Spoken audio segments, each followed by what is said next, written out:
Hoy el periódico.com comienza su ronda de entrevistas con los candidatos a la alcaldía del Ayuntamiento de Valencia y lo hace hablando con la que es la candidata, la cabeza de lista de Unides Podem en estas elecciones del próximo 26 de mayo. María Oliver, muy buenos días y muchas gracias por atender. Buenos días. Bueno, parece inevitable comenzar esta entrevista sin preguntar por las últimas elecciones que hemos vivido hace apenas una semana y media, en la que han dado unos resultados a tu formación que no han sido del todo los esperados. ¿Qué valoración hace de estos resultados?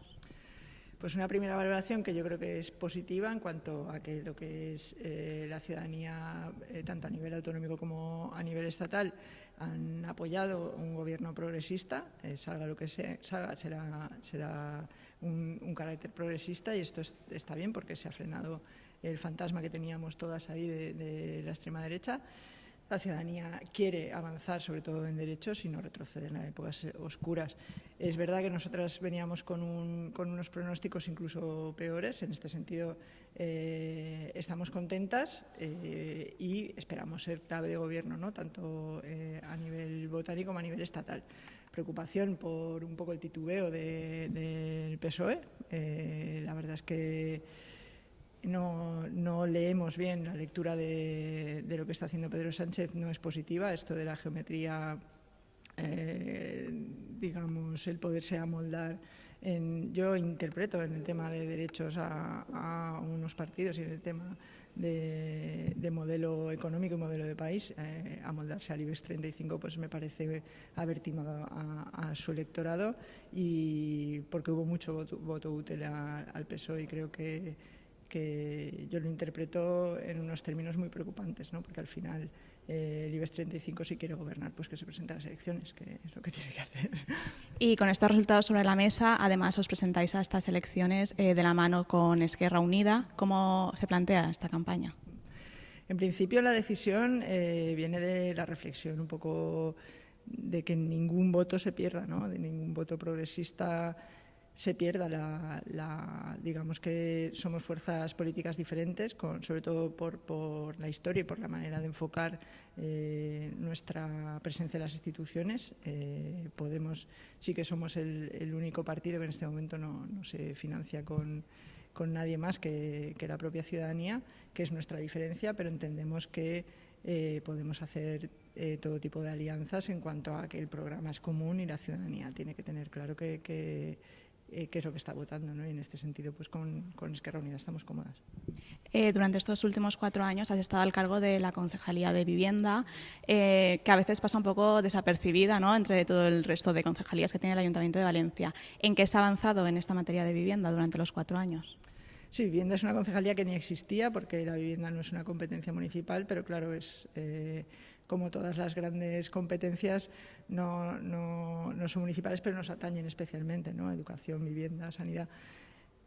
Somos el trabajo un poco que hemos hecho con otros ayuntamientos de reflexión y de compartir qué es lo que está pasando en nuestras calles, qué es lo que está pasando sobre todo con la gente joven, la subida de precios de alquiler ligada tanto a la reforma de la ley de arrendamientos urbanos como a la presión turística en muchos casos en muchas ciudades.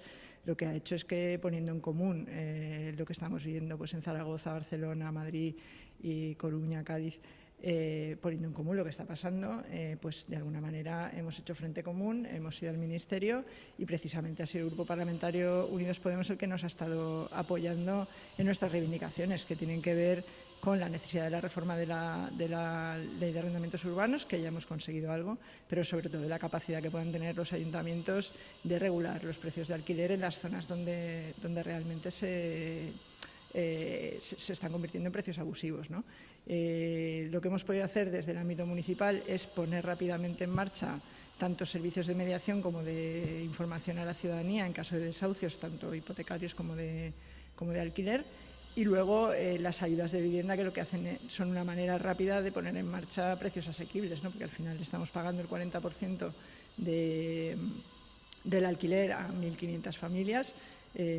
Nos gustaría aumentarlas, pero entendemos que no es la medida a largo plazo ideal. La medida tiene que ser poder regular el precio del alquiler y generar vivienda pública que no sea para venta, que sea para alquiler, porque lo que se ha estado haciendo estos años al final es generar vivienda VPO que a los 10 años pasa al mercado libre. Se está haciendo un esfuerzo administrativo y económico enorme para nada, ¿no? Y a los 10 años desaparece.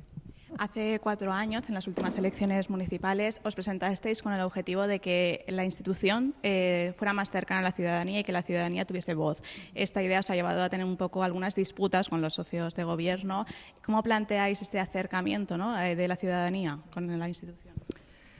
Nosotras sí que hemos tenido bastante interés en áreas como la transparencia y lo que era participación, precisamente porque pensamos que una cosa y la otra son fundamentales, primero para que la ciudadanía tenga unos datos veraces, transparentes y sobre todo accesibles de lo que está pasando en el ayuntamiento. Y luego, pues el tema de la participación, ir implementando, de alguna manera descentralizando el ayuntamiento, acercarnos a los barrios y el tema de los presupuestos participativos también nos parecía interesante, ¿no? Son mecanismos que aquí en Valencia pues prácticamente no se habían puesto en marcha, que entendemos que hay que generar la cultura también, pero creo que en 4 años han funcionado bastante bien, también porque la gente sepamos lo que se tardan también en hacer las cosas, lo que son los trámites administrativos y realmente pertenezcan a la institución. Luego también hemos tenido yo creo que una presencia muy interesante en cuanto a recoger las demandas de colectivos históricos de la ciudad, de movimientos vecinales históricos y otros nuevos que han surgido, ¿no? Sobre todo en temas que tienen que ver con infraestructuras y desarrollo de nuevos barrios, pues hemos estado escuchando muy de cerca las demandas de Perlhorta, de Hortas Futur, tanto en la ampliación de la V21 como en la conversión de la ZAL, en el interés de que se convierta en una zona verde otra vez y de que no sea un polígono industrial, y yo creo que sí que hemos tenido esta capacidad de llevar la voz de la ciudadanía al pleno. Y en los próximos, si salís elegidos en las próximas elecciones, ¿tenéis alguna medida concreta en este sentido para seguir acercando a la ciudadanía o continuar trabajando en la misma línea?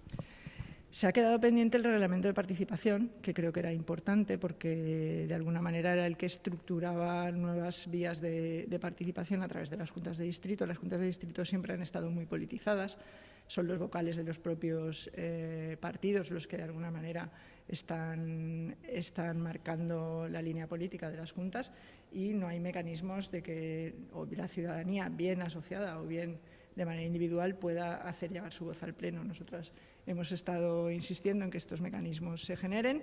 Sí que hemos tenido algunos problemas a la hora de concretar este reglamento, pero creo que sería muy interesante llevarlo adelante.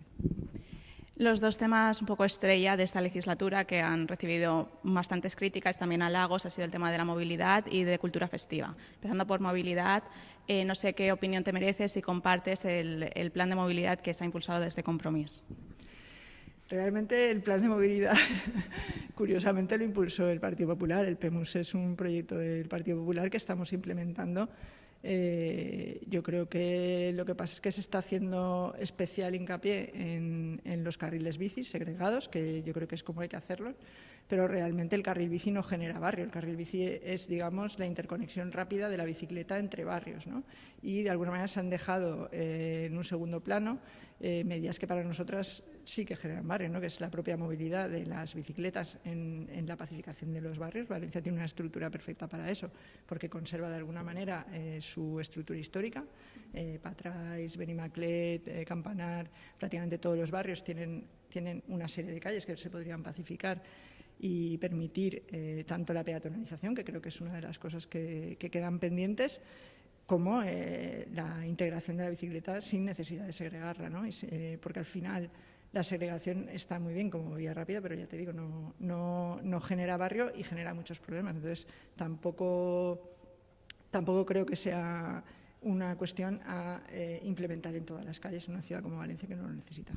Y en el tema de las fiestas, de cultura festiva, fallas, Semana Santa marinera, no sé cómo valoras la gestión que se ha hecho, si crees que se tendría que haber cambiado algo o si proponéis algo concreto en vuestro programa para las elecciones.